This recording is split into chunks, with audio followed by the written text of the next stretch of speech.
You're listening to the School Leadership Reimagined podcast, episode 295. How do builders like us make a dramatic difference in the lives of our students in spite of all the obstacles we face? How do you keep your vision for your school from being held hostage by resistant teachers, uncooperative parents, ridiculous district policies, or a lack of time, money, or resources? If you're facing those challenges right now, here's where you'll find the answers, strategies, and actionable tips you need to overcome any obstacle you face. You don't have to wait to make a difference in the lives of the people you serve. You can turn your school into a success story right now with the people and resources you already have. Let's get started. Hey builders, welcome to another episode of the School Leadership Reimagined podcast. I'm your host, Robin Jackson, and today we got a lot going on. So I want to give you a couple of updates for what's happening inside of MindSteps and BU, and we're going to talk about a topic that seems to be on a lot of people's minds right now. So let's go ahead and dive in. Let's start with the updates. So the first thing is that we just did a State of BU address for the people inside of Buildership University. And I wanted to let you know of a couple of things that we talked about in that address that may impact you if you're not a member of BU. So the first thing is we announced that we're going to be doing 2 free events this year. So if you've ever been in charge of any of our accelerators or challenges in the past, then you'll be excited to know that we have 2 planned for this year. We're going to do one at the beginning of February, and that's going to be the Staff Alignment Challenge. I'll tell you a little bit more about that in a second. And then we're going to do another one in July. Both are absolutely free. 5 days of really intense training, a workbook each day. You know the drill. We're going to do 2 of those this year. So we're really excited about that.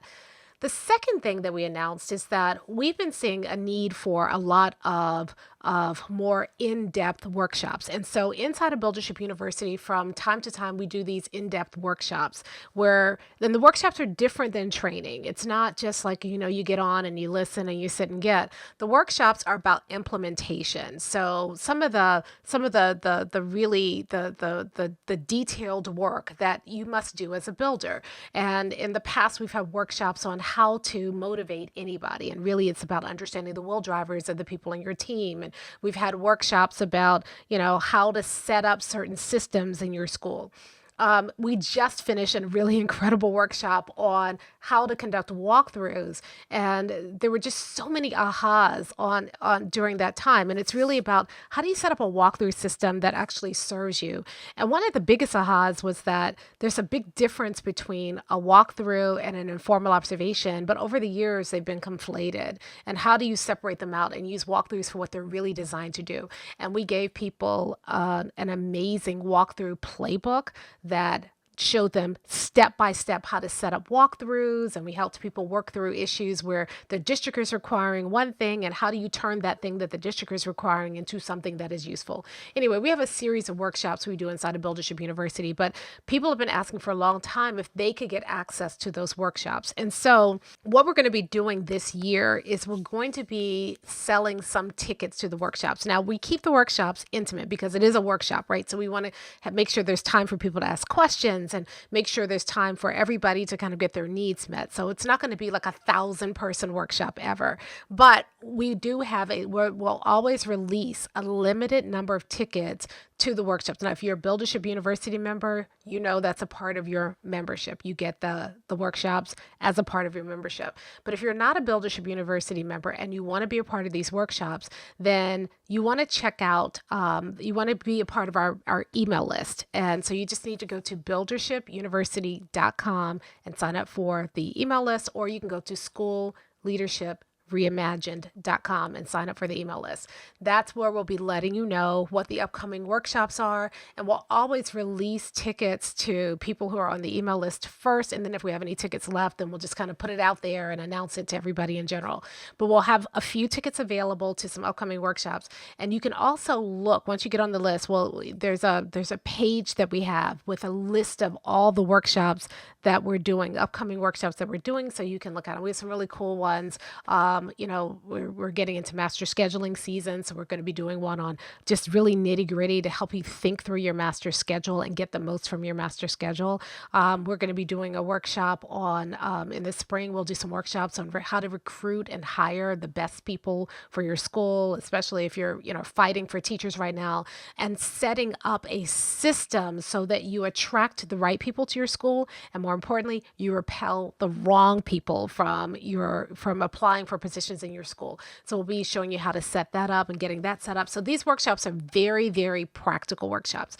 And we're going to experiment with trying to make some available for those of you who may not be able to join BU, but you want to get some of the live training that we do inside of BU, making some tickets available to do that. So look for that. And if you are not signed up for our email list, that's where the tickets get released first. Before we make them public, we always release into the email list. So sometimes you may not even hear me talk about a workshop because all the tickets are gone because the email list got them before we even had a chance to release them.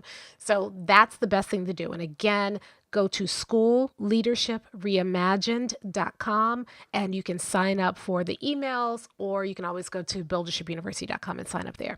All right, that's the second announcement. So the first announcement, we're going to be doing 2 big free events. The first one's coming up in February. Let me go ahead and talk about that one since I'm on the topic of it right now. So, we were asking people, what would you like training on? And, we had some ideas about some things that we wanted to train on. They'll probably end up being workshops, but the big thing that came out over and over and over again is people are still struggling to get their staffs aligned. And so the next big free event that we're going to be doing is called the Staff Alignment Challenge. And it's going to be over the course of 5 days. We're starting Sunday, February 2nd, and we're going all the way through to that Thursday, February 6th. We'll take a break and let you get caught up over the weekend, and then we'll culminate on Monday, February 10th with a big masterclass to help you put everything together. We're going to show you how to get your staff aligned. It is not too late. In fact, you still have a lot of time this year to get your staff aligned. And I'll be talking about that a little bit more when we talk about what we're going to be talking about for the podcast today.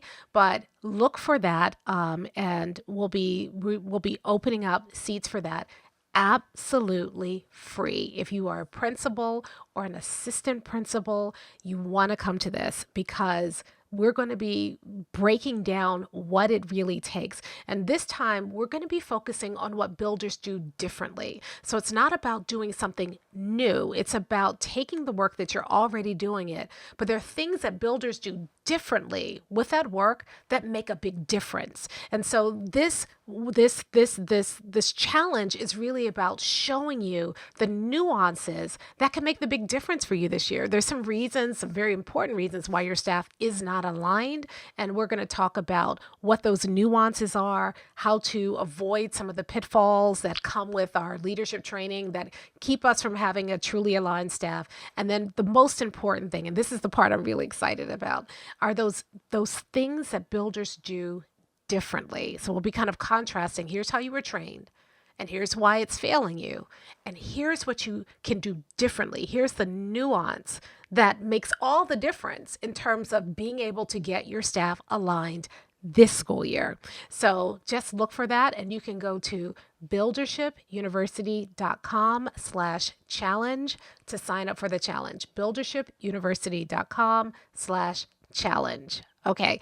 Let's see. The third big announcement, and this one's really important. For years, people have been asking us, because right now you can only get into Buildership University if you are a current principal. But there are people who are aspiring principals and assistant principals who really wanted to be a part of Buildership University, and there wasn't a pathway for you to be able to do it.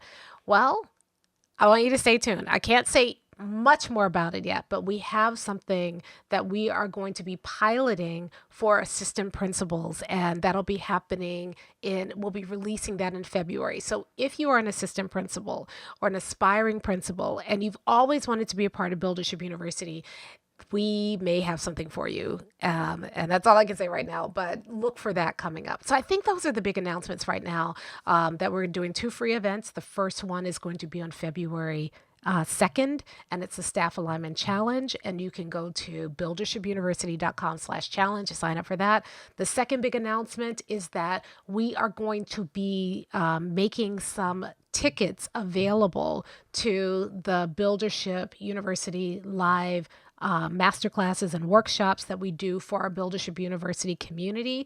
We're doing a limited number of tickets available. If you are not a part of our email list, you need to get on the list because we'll release tickets there first. Then if there are any tickets left, then we'll release it to the public. So make sure you're on our email list. And third, assistant principals. Remember, I've been telling you, I got you. I got you. And so let's look for something mid-February. Those are the big announcements right now. Let's dive into today's show. So we're talking a lot about staff alignment this month and next month, and we're going to culminate with the Staff Alignment Live Challenge. And so remember, sign up for that. But before we do, I need to talk about staff alignment because I've been using this phrase for a while, but people think it means different things. Some people think staff alignment means that I get everybody on my staff to do exactly what I want, when I want, how I want.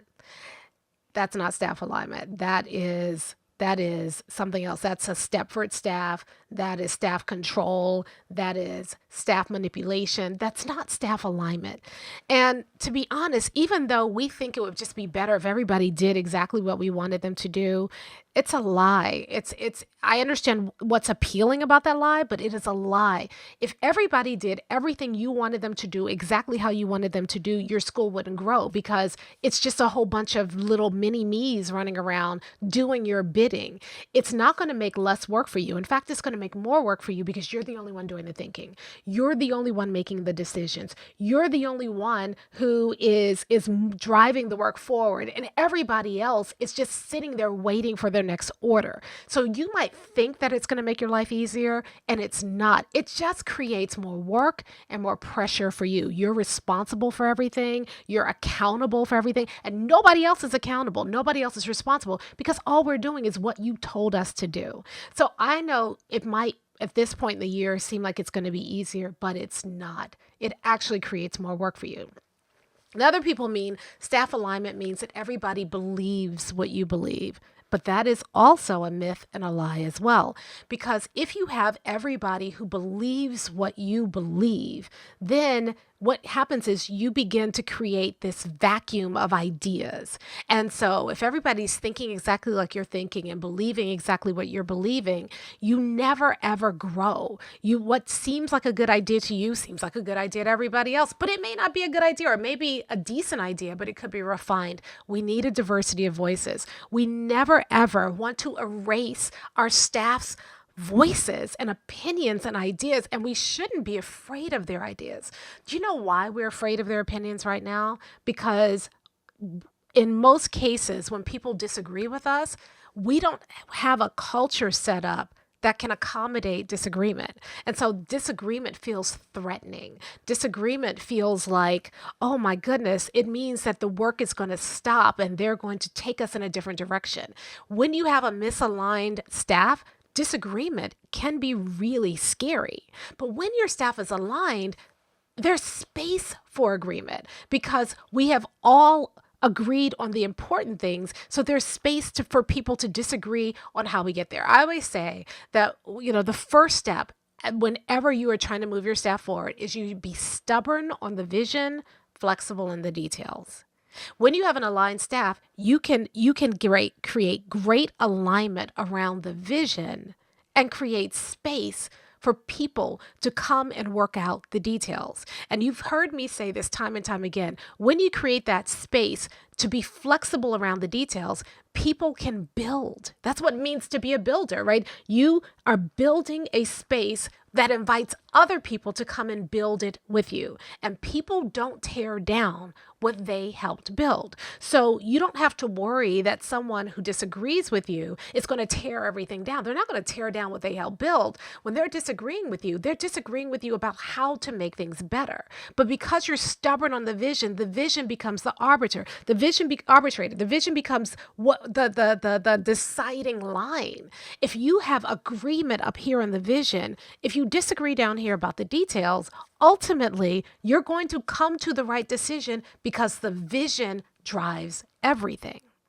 And so you don't want everybody doing exactly what you say. You don't want everybody agreeing and believing exactly what you believe. That's not true alignment. So let me tell you what alignment is. When you have alignment, it means that, first of all, everybody believes in and has committed to the larger vision, mission, and core values of your organization. Now, for some of you, especially those of you who are unfamiliar with buildership, that feels almost impossible, right? You've been in schools for years. You probably have a vision statement and you can't find three people who can tell you what it is. You might not know it yourself. You may have to look it up yourself to understand what it is. And it's not really driving the work. So that's not really a vision. That's just, I don't know what it is, ornamentation, decoration. It's not a vision. But when you have a vision, a 100% vision, and everybody on your staff is committed to that vision. You all agree this is where we are going. You all agree on why that is so important for your kids or your mission. You all agree about what is non-negotiable and how you handle that work, core values. Then that's alignment.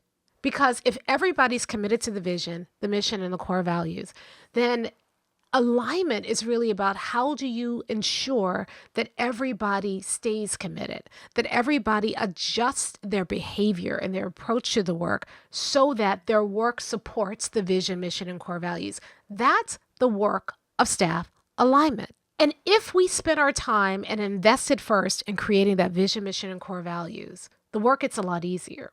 And then once you have the vision, mission, and core values in place, then the work about helping everybody adjust their behavior to make sure that it supports the vision, mission, and core values, that's the day-to-day work of what it means to be a school administrator. And frankly, there are four things. There are only four things you can do: feedback, support, accountability, and culture. You're already doing those things, but why aren't those things creating alignment? Well, first of all, a lot of times they're not creating alignment because you're giving people feedback based on the instrument, not based on your vision. You're giving people support based on the issue du jour or the research-based practices instead of what your school needs in order to achieve its vision and what each teacher needs individually in order to achieve the vision. You are running around chasing, checking, and correcting people instead of building true accountability, not to you, not to the contract, not even to the kids, but to the bigger vision, mission, and core values.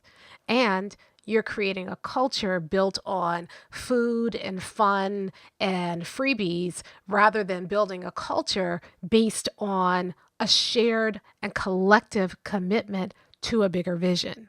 So even though you're doing these things and you're probably doing them the way that you were trained to do them, they're not working for you because they're not anchored in something bigger. They're not working for you because the tactics are surface tactics, short-term win tactics, tactics that are really about coercion or getting compliance rather than about building true commitment. And when you do that, you don't have alignment. The best that you can hope for is that you just have people who are compliant. You just have people who it's just easier to do what you tell me to do than to fight you. They're not really truly committed to it. But and the reason they're not committed to it is not because they don't believe in helping every kid. The reason they're not committed to it is because the strategies that you are using are not designed to create commitment. Let's think about this. Think about the way that you were trained to give feedback. Right?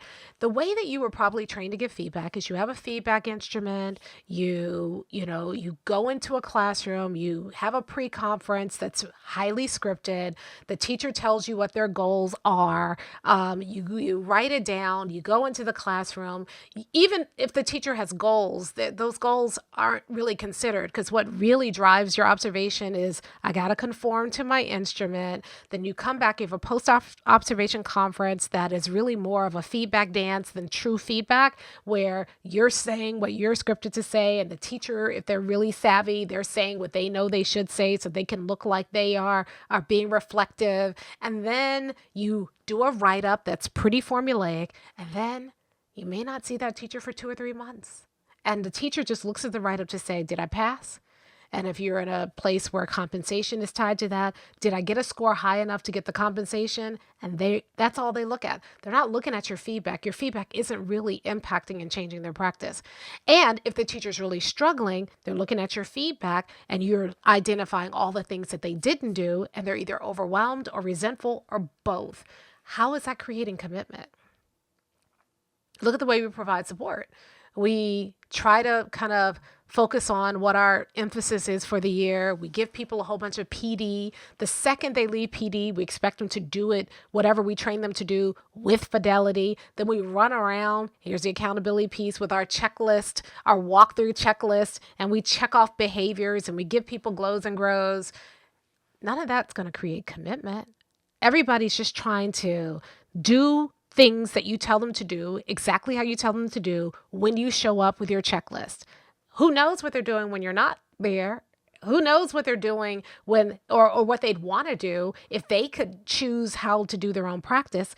All they're doing is jumping through hoops. And we wonder why people are so burned out and tired and cynical. We built that. We contributed to that. In fact, you may be feeling burned out and tired and cynical too, because you know what's happening? You're doing a lot of this stuff because your district is requiring it. You may be using a checklist your district required. You may be focusing your training on something your district required. So you're being compliant too. All that compliance is killing our true commitment to kids. And then we try to bolster everybody's commitment by saying, hey, it's going to be Teacher Appreciation Week soon. I need to order some swag for teachers. Let me get them a tote bag that says you're great. And then hopefully that tote bag will help them know how much I really appreciate them.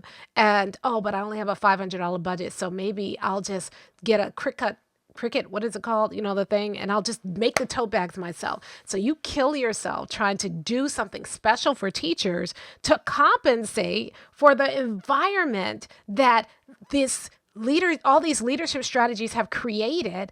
And I'm telling you right now, even if you personally handwrite "you're great" on every single tote bag and get them a mug and put it in the tote bag, that's not going to compensate for the environment that our leadership practices have created in our school, that have created the kind of burnout that we're seeing happening with teachers now. You see, if I am spending all of my time trying to get people to be compliant, then they don't feel appreciated.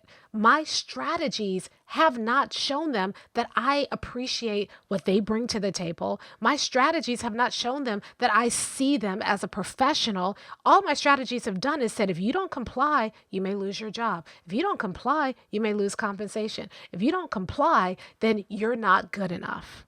And then I think that, breakfast or a tote bag or a mug or a t-shirt is going to somehow make them feel appreciated all of a sudden. It's going to overcome all months of pushing them into compliance.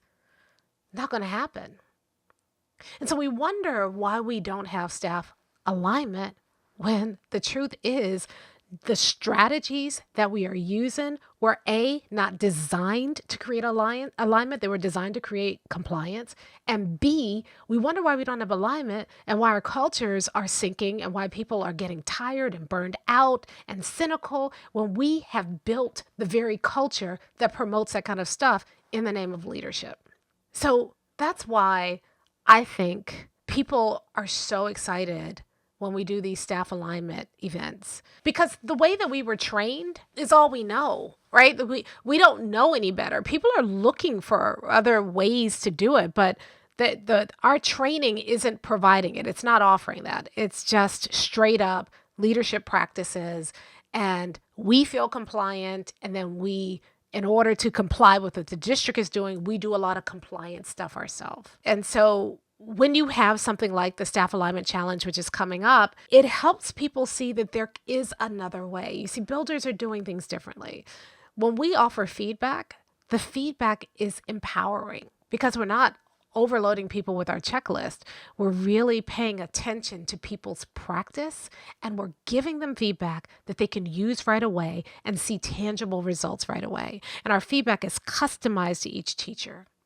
The lens we go into the classroom with is different when you're a builder, and people pick up on that. And so those feedback conversations, instead of being that feedback dance and this inauthentic conversation, those feedback conversations are real, and people see our belief in them, and then people are motivated based on our feedback to make changes in their practice because it makes sense. And when they make those changes, they're excited to see how much of a difference our feedback has made. So instead of dreading your coming into the classroom, now people are welcoming your coming into the classroom because you're actually contributing to their practice. When builders do provide support, it's not just to fulfill a district mandate or to, populate a staff development day, the one day we get a year. When builders provide support, that support is ongoing. Teachers get the support they need at the moment they need it and in the way they need it. And for you, because you have a support system set up, you're able to give people support when they need it, in the way they need it, at the moment they need it, without wearing yourself out in the process. You're able to keep tabs on what's happening with all of your teachers and to give them that real-time support that they need. But it doesn't mean you're running around all day providing customized learning plans for every single teacher. You put a system in place that delivers that so that your teachers keep growing. Okay. When builders create accountability, it's not about holding other people accountable. It's about putting systems in place to help people be accountable even when you're not checking. So you can trust your team because your team, that they're doing the right work the right way and for the right reasons.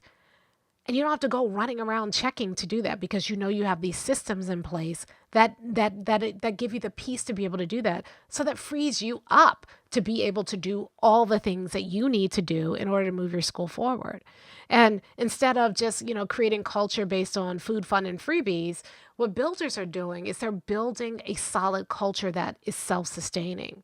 They're inviting people to stay engaged in the work. They're building a culture where everybody feels like they have a role to play, and everybody feels a sense of responsibility for what happens in the culture. And their builders are building a culture where it's not just about, it's everybody happy, happy, joy, joy, and getting along. They're building a culture where there's a healthy when there's a healthy way of dealing with conflict, where people can come and show up as themselves and find a place in that culture, where there's no room for toxicity because we're focused and engaged consistently and moving towards a bigger vision. That's how you create staff alignment. I wish I could make it more complicated because then I could sound all smart and everything, but it really is so simple and it's so obvious. And yet so many of us miss it because we're blinded by all these leadership theories and practices. If you want to create true staff alignment where everybody is focused, everybody is committed to, and everybody is working consistently forward towards your vision, feedback, support, accountability, and culture are the way to do it. But you got to do it differently than you were trained. And so it's one of the reasons why we're doing the Staff Alignment Challenge happening on February 2nd. And if you want to see how builders do staff alignment differently, then go to buildershipuniversity.com/challenge. Sign up for the Staff Alignment Challenge. It's absolutely free.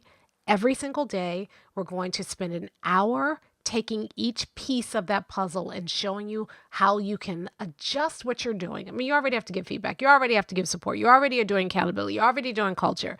But how do you do it in a way that's like a builder so that you can get bigger results from your effort? That's what I'm going to be showing you at the challenge. But in the meantime, here's my challenge for you this week. I want you to look at your school and I want you to be honest with yourself. How aligned are you? I don't want you to look at and be fooled by compliance. All right. I know a lot of people are like, my staff is very aligned. No, your staff is very compliant. Truly aligned staff means that each person on your staff understands your vision, is committed to your vision, and is working consistently towards your vision. That's how you get alignment like a builder. I'll talk to you next time. Hey, if you're ready to get started being a builder right away, then I want to invite you to join us at Buildership University. It's our exclusive online community for builders just like you, where you'll be able to get the exact training that you need to turn your school into a success story right now with the people and resources you already have. Inside, you'll find our best online courses, live trainings with me, tons of resources, templates, and exemplars, and monthly live office hours with me where you can ask me anything and get my help on whatever challenge you're facing right now. If you're tired of hitting obstacle after obstacle and you're sick of tiny little incremental gains each year, if you're ready to make a dramatic difference in your school right now, then you need to join Buildership University. Just go to buildershipuniversity.com and get started writing your school success story today.